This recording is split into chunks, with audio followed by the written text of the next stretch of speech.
ಎಲ್ಲರಿಗೂ ನಮಸ್ಕಾರ. Peaceful minds YouTube ಚಾನೆಲ್ಗೆ ಸ್ವಾಗತ. ನಮ್ಮ ಚಾನೆಲ್ ಮಾನಸಿಕ ಆರೋಗ್ಯದ ಬಗ್ಗೆ ಅರಿವು ಮೂಡಿಸುವ ಪ್ರಾಮಾಣಿಕ ಪ್ರಯತ್ನ ಮಾಡಿದೆ. ಮೊದಲಿಗೆ ಮಾನಸಿಕ ಆರೋಗ್ಯ ಎಂದರೇನು? ವಿಶ್ವ ಆರೋಗ್ಯ ಸಂಸ್ಥೆ ಮಾನಸಿಕ ಆರೋಗ್ಯವನ್ನು ವ್ಯಕ್ತಿಯು ಅವನಲ್ಲಿರುವ ಅಥವಾ ಅವಳಲ್ಲಿರುವ ಸಾಮರ್ಥ್ಯವನ್ನು ಗುರುತಿಸಿಕೊಳ್ಳಬಲ್ಲ, ಜೀವನದ ಸಹಜ ಒತ್ತಡದೊಂದಿಗೆ ಸಮರ್ಥವಾಗಿ ನಿಭಾಯಿಸಬಲ್ಲ, ಉತ್ಪಾದನಾತ್ಮಕವಾಗಿ ಮತ್ತು ಪ್ರಯೋಜನಕರವಾಗಿ ಕಾರ್ಯನಿರ್ವಹಿಸಬಲ್ಲ ಮತ್ತು ಅವನ ಅಥವಾ ಅವಳ ಸಮುದಾಯಕ್ಕೆ ಕೊಡುಗೆಯನ್ನು ಕೊಡಬಲ್ಲ ಆರೋಗ್ಯಕರವಾದ ಸ್ಥಿತಿಯಾಗಿದೆ ಎಂದು ವ್ಯಾಖ್ಯಾನಿಸಿದೆ. ಅಂದರೆ ಒಬ್ಬ ವ್ಯಕ್ತಿಯು ತನ್ನ ಒತ್ತಡ, ಪರಸ್ಪರ ಸಂಬಂಧಗಳು ಮತ್ತು ನಿರ್ಧಾರ ತೆಗೆದುಕೊಳ್ಳುವಿಕೆಯನ್ನು ಹೇಗೆ ನಿರ್ವಹಿಸುತ್ತಾನೆ ಎಂಬುದು ಇದು ನಿರ್ಧರಿಸುತ್ತದೆ. ಹಾಗಾದರೆ ಮಾನಸಿಕ ಆರೋಗ್ಯ ವ್ಯಕ್ತಿಯ ಲಕ್ಷಣಗಳು ಯಾವುವು? ಮೊದಲನೆಯದು ಸ್ಥಿತಿಸ್ಥಾಪಕತ್ವ. ಸ್ಥಿತಿಸ್ಥಾಪಕತ್ವ ಎಂದರೆ ಬದಲಾವಣೆಯಿಂದ ಚೇತರಿಸಿಕೊಳ್ಳುವ ಅಥವಾ ಸುಲಭವಾಗಿ ಹೊಂದಿಕೊಳ್ಳುವ ಸಾಮರ್ಥ್ಯ. ತೊಂದರೆಗಳಿಂದ ತ್ವರಿತವಾಗಿ ಚೇತರಿಸಿಕೊಳ್ಳುವ ಸಾಮರ್ಥ್ಯ, ದೃಢತೆ. ಅದೇ ಆ ವ್ಯಕ್ತಿ ಸ್ಥಿತಿಸ್ಥಾಪಕತ್ವ ನಿಭಾಯಿಸಲು ಸೋತಿದ್ದಲ್ಲಿ ಆತ ತನ್ನನ್ನು ತಾನು ಹಾಗೂ ತನ್ನ ಸೋಲಿಗೆ ಇತರರನ್ನು ದೂಷಿಸಲು ಪ್ರಾರಂಭಿಸುತ್ತಾನೆ. ಎರಡನೆಯದು ಆತ್ಮಾಭಿಮಾನ. ಆತ್ಮಗೌರವ ಎನ್ನುವುದು ಪ್ರತಿಯೊಬ್ಬ ವ್ಯಕ್ತಿಗೂ ಇರಬೇಕಾದ ಅತ್ಯಮೂಲ್ಯ ಗುಣ. ಇದು ನಮ್ಮನ್ನು ನಾವು ಹೇಗೆ ಎಂದು ತಿಳಿದುಕೊಳ್ಳಲು ಸಹಾಯ ಮಾಡುತ್ತದೆ.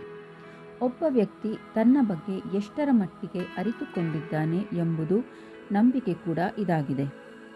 ಆತ್ಮಗೌರವ ಹೊಂದಿರುವ ವ್ಯಕ್ತಿ ತನ್ನ ಗುಣ, ಸಾಮರ್ಥ್ಯದ ಬಗ್ಗೆ ಹೆಮ್ಮೆ ಇರುತ್ತದೆ. ಹಾಗಾಗಿ ತನ್ನ ಮಿತಿಗಳ ಬಗ್ಗೆ ಆಳವಾದ ಜ್ಞಾನವನ್ನು ಪಡೆದಿರುತ್ತಾನೆ.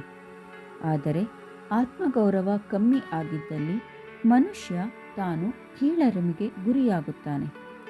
ತಾನು ಯಾವ ಕೆಲಸ ಮಾಡಲು ಸಾಧ್ಯವಿಲ್ಲವೆಂದು ಕೊರಗುತ್ತಾನೆ.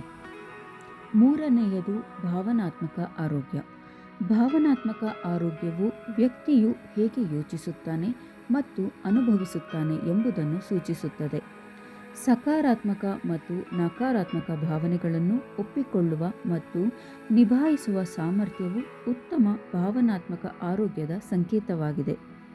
ಭಾವನಾತ್ಮಕ ಯೋಗಕ್ಷೇಮ ಅಥವಾ ಭಾವನಾತ್ಮಕ ಆರೋಗ್ಯ ಜನರು ತಮ್ಮ ಭಾವನೆಗಳನ್ನು ಸ್ವೀಕರಿಸಲು ಮತ್ತು ನಿರ್ವಹಿಸಲು ಮತ್ತು ಇತರರ ಭಾವನೆಗಳನ್ನು ಹೇಗೆ ಸ್ಪಂದಿಸುವ ಸಾಮರ್ಥ್ಯ ಹೊಂದಿರುತ್ತಾರೆ ಎಂಬುದು ತುಂಬ ಮುಖ್ಯ.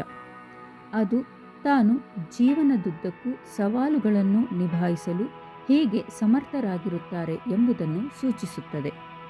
ಭಾವನಾತ್ಮಕ ಆರೋಗ್ಯವು ಯಾರಾದರೂ ದಿನದಿಂದ ದಿನಕ್ಕೆ ಎಷ್ಟು ಚೆನ್ನಾಗಿ ಕಾರ್ಯನಿರ್ವಹಿಸಬಹುದು ಅಥವಾ ಅವರು ಬದಲಾವಣೆ ಅಥವಾ ಅನಿಶ್ಚಿತತೆಯನ್ನು ಹೇಗೆ ಎದುರಿಸಬಹುದು ಎಂಬುದರ ಮೇಲೆ ಪರಿಣಾಮ ಬೀರಬಹುದು.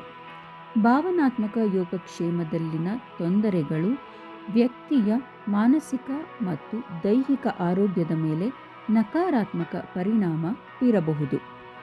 ನಾಲ್ಕನೆಯದು ಆಧ್ಯಾತ್ಮಿಕತೆ. ನಮ್ಮನ್ನು ನಾವು ಅರಿತುಕೊಳ್ಳುವ ಪ್ರಯತ್ನವೇ ಆಧ್ಯಾತ್ಮಿಕತೆ. ಧ್ಯಾನದ ಮೂಲಕ ನಮ್ಮ ಸ್ಥೂಲ ಶರೀರದಿಂದ ಬಿಡುಗಡೆಯಾಗಿ ಸೂಕ್ಷ್ಮ ಶರೀರ ಕುರಿತು ತಿಳಿದುಕೊಳ್ಳಬೇಕು. ಅಹಂ ಬ್ರಹ್ಮಾಸ್ಮಿ ತತ್ವದಿಂದ ಆನಂದದಿಂದ ಇರುವುದೇ ಆಧ್ಯಾತ್ಮಿಕತೆ. ಆಧ್ಯಾತ್ಮಿಕತೆಯು ವ್ಯಕ್ತಿನಿಷ್ಠ ಪರಿಕಲ್ಪನೆಯಾಗಿದ್ದು ವಿಭಿನ್ನ ಜನರಿಗೆ ವಿಭಿನ್ನ ಅರ್ಥವನ್ನು ಹೊಂದಿದೆ. ಸಾಮಾನ್ಯ ಆಧಾರವೆಂದರೆ ಪರಿಕಲ್ಪನೆಯು ಉನ್ನತ ಶಕ್ತಿಯಲ್ಲಿ, ಹೈ ಪವರ್, ನಂಬಿಕೆಯನ್ನು ಪ್ರತಿನಿಧಿಸುತ್ತದೆ. ಆಧ್ಯಾತ್ಮಿಕತೆಯ ಪ್ರಯೋಜನಗಳು: ಆತಂಕ, ಖಿನ್ನತೆ ಮತ್ತು ವಿಕಟನೆಯಂತಹ ಮಾನಸಿಕ ಆರೋಗ್ಯ ಸಮಸ್ಯೆಗಳೊಂದಿಗೆ ವ್ಯವಹರಿಸುವಾಗ ಆಧ್ಯಾತ್ಮಿಕತೆಯು ಸಾಕಷ್ಟು ಪರಿಣಾಮಕಾರಿಯಾಗಿದೆ ಎಂದು ತಿಳಿದುಬಂದಿದೆ. ಐದನೆಯದು ಸಾಮಾಜಿಕ ಸಂಪರ್ಕ. ಸಾಮಾಜಿಕ ಸಂಪರ್ಕವನ್ನು ಒಂದು ಪ್ರಮುಖ ಮಾನವ ಅಗತ್ಯವಾಗಿ ಅರ್ಥೈಸಿಕೊಳ್ಳಲಾಗುತ್ತದೆ ಮತ್ತು ಸಂಪರ್ಕಿಸುವ ಬಯಕೆಯು ಮೂಲಭೂತ ಚಾಲನೆಯಾಗಿದೆ. ಸಾಮಾಜಿಕವಾಗಿ ಸಂಪರ್ಕ ಹೊಂದಿದ ಭಾವನೆಯು ಕುಟುಂಬ, ಸ್ನೇಹಿತರು ಮತ್ತು ಪರಿಚಯಸ್ಥರೊಂದಿಗೆ ಹೊಂದಿರುವ ಅರ್ಥಪೂರ್ಣ ಸಂಬಂಧಗಳ ಗುಣಮಟ್ಟ ಮತ್ತು ಸಂಖ್ಯೆಯನ್ನು ಅವಲಂಬಿಸಿರುತ್ತದೆ. ವೈಯಕ್ತಿಕ ಮಟ್ಟವನ್ನು ಮೀರಿ ಇದು ದೊಡ್ಡ ಸಮುದಾಯದೊಂದಿಗೆ ಸಂಪರ್ಕ ಸಾಧಿಸುವ ಭಾವನೆಯನ್ನು ಒಳಗೊಂಡಿರುತ್ತದೆ. ಸಮುದಾಯದ ಮಟ್ಟದಲ್ಲಿ ಸಂಪರ್ಕವು ವ್ಯಕ್ತಿಗಳು ಮತ್ತು ಸಮಾಜ ಎರಡಕ್ಕೂ ಆಳವಾದ ಪ್ರಯೋಜನಗಳನ್ನು ಹೊಂದಿದೆ. ಸಾಮಾಜಿಕವಾಗಿ ಸಂಪರ್ಕ ಕಳೆದುಕೊಂಡ ವ್ಯಕ್ತಿ ಒಂಟಿತನದಿಂದ ಬಳಲುತ್ತಾನೆ. ಎಲ್ಲರೊಳಗೊಂದಾಗೂ ಮಂಕುತಿಮ್ಮ ಇಲ್ಲಿ ನೆನೆಯಬೇಕು. ಮೇಲೆ ಹೇಳಿದ ಅಂಶಗಳು ಮಾನಸಿಕ ಆರೋಗ್ಯಕ್ಕೆ ಬಹು ಮುಖ್ಯ ಅಂಶಗಳಾಗಿವೆ.